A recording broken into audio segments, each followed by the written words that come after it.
एक बार सर्वलोक के अंदर एक सभा बुलाई गई, जो आजकल अपन बोला मीटिंग हुई, एक मीटिंग हुई। उसमें सर्वलोक के सभी देवता और पृथ्वी लोक के सभी ऋषि मुनि ये सब उपस्थित थे। तो इंद्र भगवान बोले नारद जी से कि हे ब्रह्मपुत्र, जिस उद्देश्य के लिए ये जो सभा बुलाई गई है वो इनके सामने प्रकाश डाली है कि सभा क्यों बुलाई गई है। तो नारद जी बोले कि ये सभा जो है, जिस भी राज्य में कोई भी समस्या आती है उस समस्या का समाधान करने के लिए ये सभा बुलाई गई है। तो वशिष्ठ ऋषि बोले कि क्या वो धरती लोक से भी संबंधित है? बोले हाँ, वो धरती और स्वर्ग सबके लिए। तो बोला इसके लिए ऋषि विश्वामित्र जी को बुलाना बहुत जरूरी है, क्योंकि वो आज नहीं तो कल ब्रह्म ऋषि बन ही जाएंगे। उन्होंने मोह में आया सब त्याग दिए तो वो कभी न कभी तो ब्रह्म ऋषि बन ही जाएंगे। तो इसलिए ऋषि विश्वामित्र को आमंत्रित किया जाए। तो इंद्रलोक बोले, इंद्र देव बोले कि हे वशिष्ठ जी, कि उनके पास अब जाए कौन बुलाने के लिए? किसकी हिम्मत है जो विश्वामित्र जी को बुला के लाए? तो वो बोले कि ना, अपने नारद जी बोले तो हो सकता है, तो मैं बुला के ला सकता हूँ, आप आज्ञा दो। तो इंद्रदेव और ऋषि वशिष्ठ ने जो है, महर्षि वशिष्ठ ने उसको आज्ञा दे दी कि जाओ तो विश्वामित्र जी को बुला के लाओ। अब विश्वामित्र जी को बुला के लाए नारद जी। तो वहाँ जो है वो मीटिंग का जो है मेन उद्देश्य था, उसको पे प्रकाश डाला कि धरती के ऊपर जो है ऐसी क्या चीज है सृष्टि में जिसका मूल्यांकन नहीं किया जा सकता। यानी जो बहुत ही ज्यादा मूल्यवान है, बहुमूल्य है, और उसका मूल्यांकन नहीं किया जा सकता। तो कोई ऋषि बोलता है कि न्याय, कोई देवता बोलता है ज्ञान, कोई बोलता है धन, कोई बोलता है आनंद, कोई बोलता है भक्ति। तो वशिष्ठ ऋषि बोले कि नहीं, सत्य ही एक ऐसी चीज है जिसका मूल्यांकन नहीं किया जा सकता। इस पर विश्वामित्र जी बोले, तो ऐसा इस धरती लोक के ऊपर कोई है जो आज बिल्कुल सत्य बोलता है? तो ऋषि वशिष्ठ, महर्षि वशिष्ठ बोले, ब्रह्म ऋषि वशिष्ठ कि हाँ है। अयोध्या का राजा हरिश्चंद्र है जो हमेशा ही सत्य बोलता है, वो कभी झूठ नहीं बोलता है। तो ऋषि विश्वामित्र बोला ठीक है, ऐसी बात है तो उसकी परीक्षा लेते हैं, और मैं ये सिद्ध करके दिखा दूंगा कि धरती के ऊपर कोई भी सत्य नहीं बोलता है और कोई भी धर्म का पालन नहीं करता है। कोई भी धर्म का पालन नहीं करता है, कोई भी सत्य नहीं बोलता। धरती के ऊपर ऐसा कोई आदमी है ही नहीं जो धर्म का पालन करता है, वो सदैव सत्यवादी है। तो वो तो देवताओं से भी ज्यादा महान हो गया। तो ब्रह्म ऋषि वशिष्ठ बोला बिल्कुल सही है, देवताओं से भी ज्यादा महान है राजा हरिश्चंद्र। तो ठीक है, अपन परीक्षा लेते हैं, और इस बात का किसी को पता नहीं चलना चाहिए कि अपन उसकी परीक्षा ले रहे। तो बोला अगर वो सही निकल गया तो, वशिष्ठ ऋषि बोला तो मैं आज तक की जो मेरा तप से जो मैंने प्राप्त किया है, आदि शक्ति हरिश्चंद्र को दे दूंगा। अगर वो वास्तव में धर्म का पालन करता है और सत्यवादी है तो ठीक है, हो गई बात। विश्वामित्र जी गए धरती लोक पर और जाके राजा हरिश्चंद्र की परीक्षा लेना चाहा। तो राजा हरिश्चंद्र जी, उसने अपने तपोबल से जो है 4-5 सुंदर सुंदर स्वरूप की अप्सराएं भेजी, जिससे वो आकर्षित होकर जो है अपनी पत्नी तारा को छोड़ दे और उसको अपना ले। तो राजा हरिश्चंद्र को बहुत ज़्यादा उन लोगों ने पटाने का प्रयास किया, लेकिन राजा हरिश्चंद्र को ना कुछ भी फर्क नहीं पड़ा। वो स्त्रियां बोली कि हमसे शादी करो। नहीं, बोले मैं मेरी पत्नी को छोड़ के शादी किसी से कर ही नहीं सकता। ठीक है, उसको तो धर्म का पालन करना था। उसके बाद में वो आई, बोली वो तो नहीं माना भाई। विश्वामित्र जी बोला, तो विश्वामित्र जी ने जो है एक दूसरी चाल चली। फिर दूसरी चाल क्या चली कि अपने तपोबल से और उसने स्वप्न के अंदर और उसका राज्य मांग लिया। राजा हरिश्चंद्र को सपना आया कि अपन ने तो अपना राज्य जो है ऋषि विश्वामित्र जी को दे दिया सपने में। अब ऋषि विश्वामित्र जो जब राज्य दे दिया, तो जब सुबह हुई तो घोषणा कर दी राजा हरिश्चंद्र ने कि विश्वामित्र जी को बुलाया जाए और मैं पूरा राज्य जो है विश्वामित्र जी को दूंगा। मेरा सपना है। विश्वामित्र जी आए और उसको उसने अपना पूरा राज्य सौंप दिया। तो जब उसने उसको मुकुट पहनाया और जब वो राज्य सौंप के जो बोला, आज से राज्य आप संभालोगे, आप अयोध्या के राजा हो और मैं आपका नौकर हूं। तो विश्वामित्र ने और भी उसकी बहुत परीक्षा लेने की कोशिश करी। बोला नहीं, जब मेरे को राज्य ही दे दिया तो तेरे को इस राज्य के अंदर रहने की कोई जरूरत नहीं है, तू मेरे राज्य से बाहर हो जा। अब राजा हरिश्चंद्र तो वचन का पंगा पक्का था कि राज्य दे दिया सो दे दिया, कोई बात नहीं है, प्राण जाए पर वचन न जाए, अयोध्या का ये नियम था।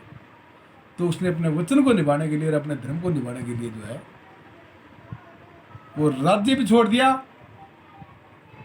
तो उसकी पत्नी तारा और उसका पुत्र रोहित, जिसका नाम रोहतास था, उसको रोहित बोलते थे प्यार से, वो भी बोला कि हम भी आपके साथ चलेंगे। तारा बोली, हे पतिदेव मेरे को भी साथ ले चलो। बोले नहीं, आप यही रहो। पुत्र को भी बोला आप यही रहो। बोले नहीं, जब आपका भी नहीं है राज्य, जब आप राजा ही नहीं है और आपका राज्य भी नहीं है, तो हम भी आपके नहीं, हम आपके साथ चलेंगे।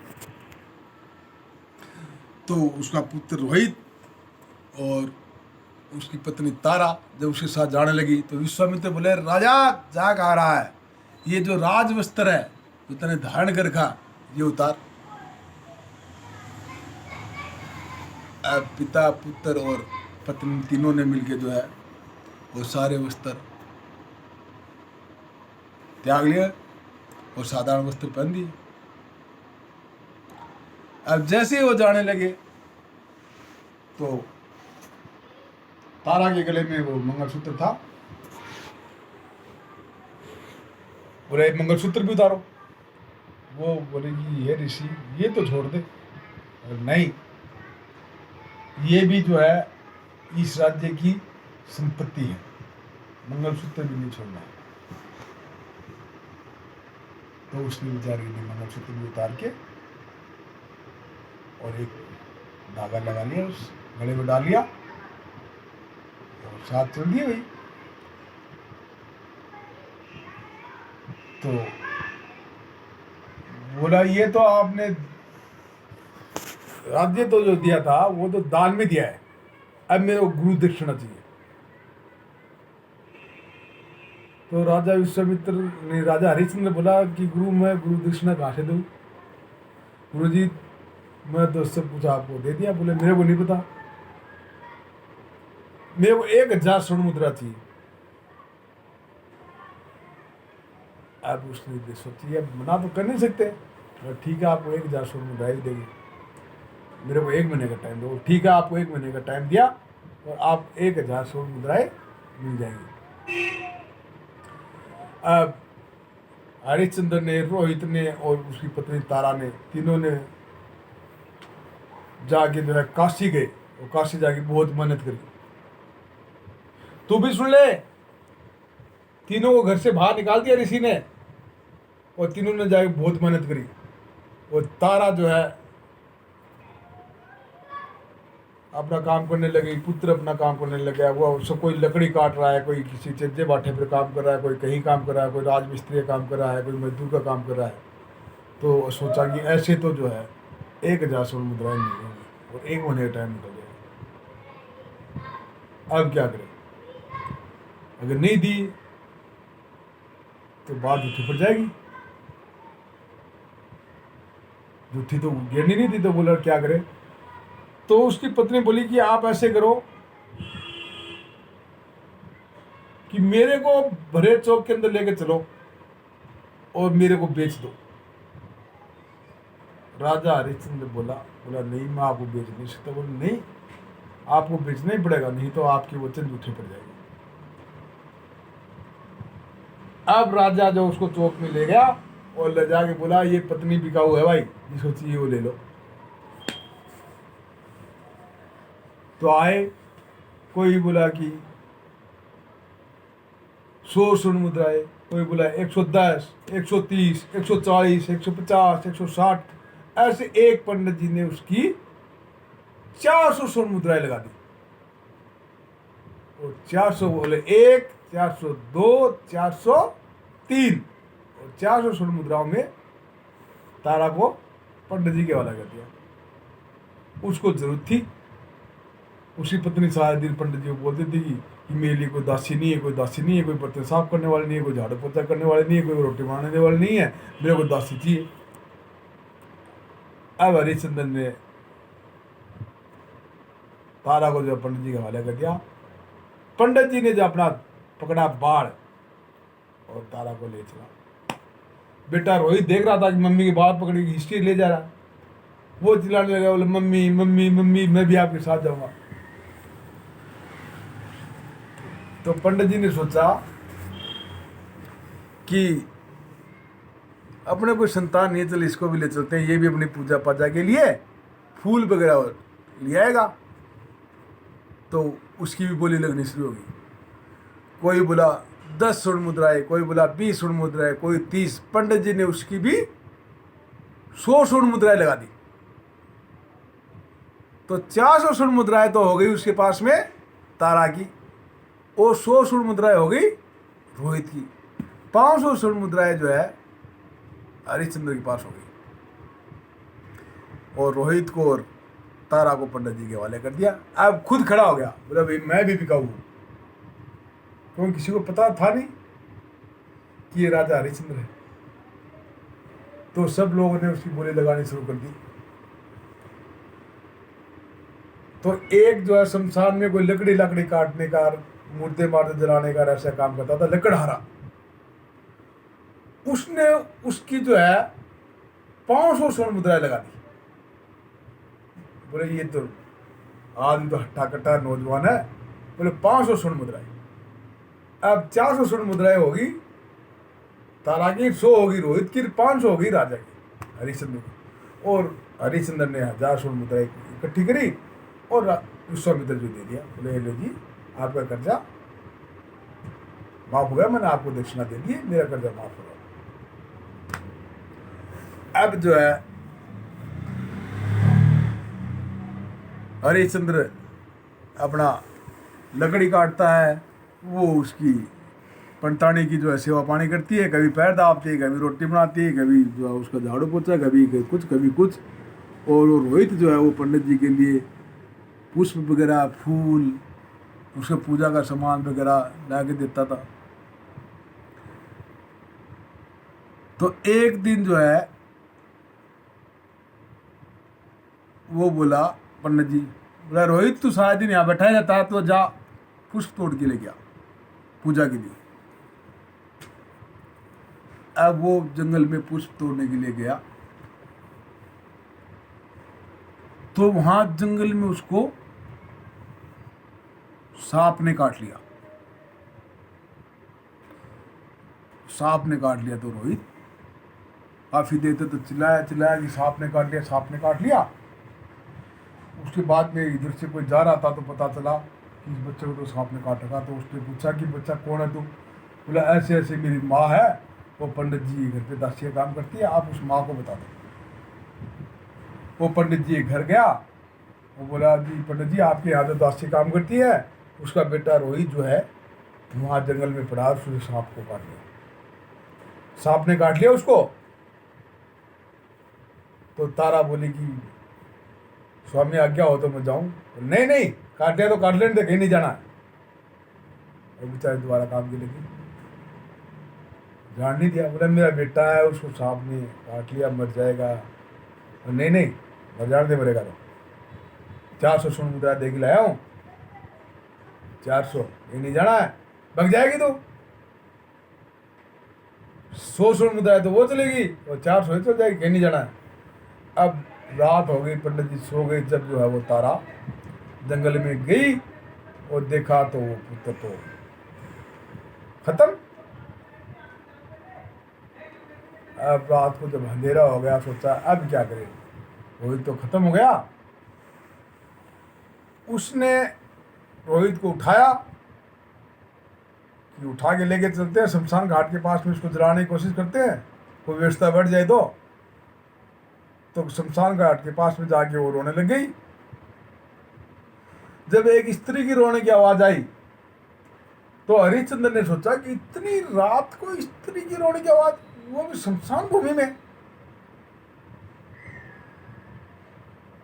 तो हरिश्चंद्र उधर गया कि हे देवी क्यों रो रही हो? तो वो कहने लगी कि मेरा इस दुनिया में कोई नहीं है, मेरा ये जो बेटा है इसको सांप ने काट लिया, और मेरे को जो है इसकी अंतिम क्रियाक्रम करना है, इसको जलाना है, इसका दाग लगाना है। तो वो बोला भी ऐसे है कि ऐसे तो मैं जलाने नहीं दूंगा, मैं भी जो है स्वामी का पक्का सेवक हूँ, और मेरे को तो अपना कर चाहिए, बगैर करके जो है मैं किसी मुर्दे को जलाने नहीं दूंगा। बोले मेरे पास तो कुछ नहीं है। वो बोला कुछ नहीं है तो मैं तो नहीं जलाने दूंगा, मेरे को तो बाकायदा कर चाहिए, टैक्स चाहिए, टैक्स है, और इसका कफन चाहिए। मैं तो इतना कर सकता हूँ, जो मेरे खाने पीने के लिए जो चावल चूड़ लेके आते हैं वो छोड़ सकता हूँ, मैं तो भूखा रह सकता हूँ, लेकिन मेरे स्वामी के साथ मैं गद्दारी नहीं कर सकता। मालिक तो मालिक है, मैं तो गद्दारी नहीं करूँगा। तो उसने उसके बेटे को नहीं जलाने दिया। बोले जा कहीं से भी लेके आ, और इसको तू लेके आ, करके लिए लेके आ। तो वो बोली ठीक है। रोहित को छोड़ के जो है शहर और गांव की तरफ चल पड़ी। तो शहर से जो है एक डाकू वो काशी के राजा के राजकुमार को उठा के लेके आया, उसके गहने गानों के लालच में, इसको बाहर ले जाए जंगल में मार देंगे और उसकी गहने गाने राजकुमार के निकाल लेंगे, अपना आराम से मौज करेंगे। जब राजा के बेटे को लेके आ रहा था, उसके पीछे पीछे उसके संतरी चौकीदार वगैरह लगे हुए थे, डाकू ले गया राजकुमार को, डाकू ले गया राजकुमार को, डाकू ले गया। और राजा ने, उस डाकू ने क्या किया, जंगल में ले जाके राजकुमार के मार के चक्कू, और राजकुमार को तो घेर दिया, और उसके गले में से निकाल की कान के नाक की वो सब ले गया। अब उधर से तो वो खोती खोती आई थी, कोई मिल जाए, कुछ मिल जाए। तो जब आई तो उसका पैर लग गया राजा के बेटे के। तो सोचो ये तो कोई पुत्र मरा पड़ा किसी का। तो उसने सोची हो सकता जीवित हो, तो उसके सीने में से चाकू को निकाला। इतने में वो संतरी आ गए, उसके चौकीदार आ गए, बोला इसने ही मारा है।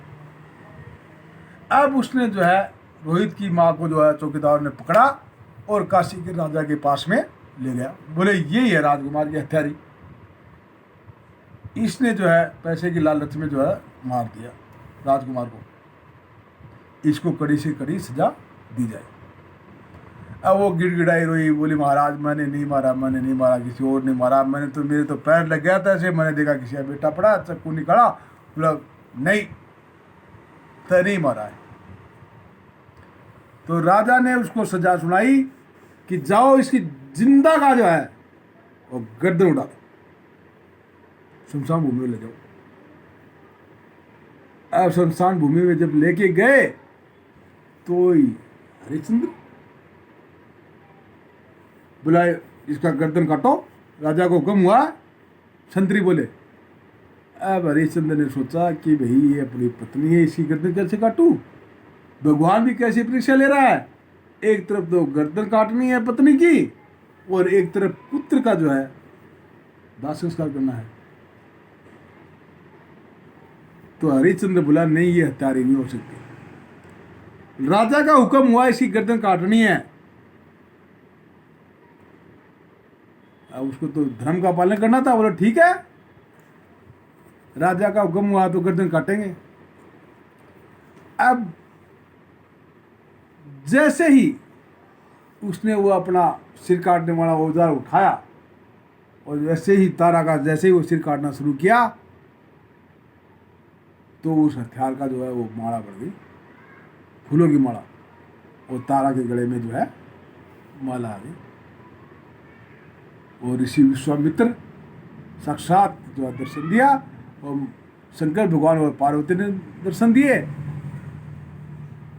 कि राजा हरिश्चंद्र तो वास्तव में ही धर्म का पालन करता है और सत्यवादी है, तो कभी झूठ नहीं बोलता है।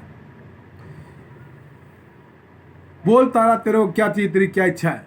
तो तारा बोली मेरे की कुछ भी इच्छा नहीं है, आप भगवान ऐसे करो कि जो काशी का जो राजा का जो बेटा मरा है उसको जिंदा कर दो, जिससे मेरे ऊपर जो हत्या का जो आरोप लगा है, जो हत्यारी मैं घोषित हुई हूँ, वो पाप मेरे ऊपर से उतर जाए। तो शंकर भगवान और पार्वती ने उसको बोला राजा का ही बेटा नहीं, हम तेरे भी बेटे को जो है जीवित करते हैं और राजा के बेटे को जीवित करते हैं। हम लोग तुम्हारी सब परीक्षा ले रहे थे, तुम वास्तव में ही धर्म और सत्य का पालन करने वाला है, और आज से जो है सत्यवादी राजा हरिश्चंद्र के नाम से तुम लोग जाने जाओगे, और तुम्हारा राजपाट जो है सब तुम लोगों को वापस मिल जाएगा। तो उस दिन के बाद में हरिश्चंद्र को राजा, सत्यवादी राजा हरिश्चंद्र के नाम से जाना जाता है, और उसने अपने सत्य के मार्ग पर चला हुआ हमेशा। बोल सत्यवादी राजा हरिश्चंद्र महाराज की जय।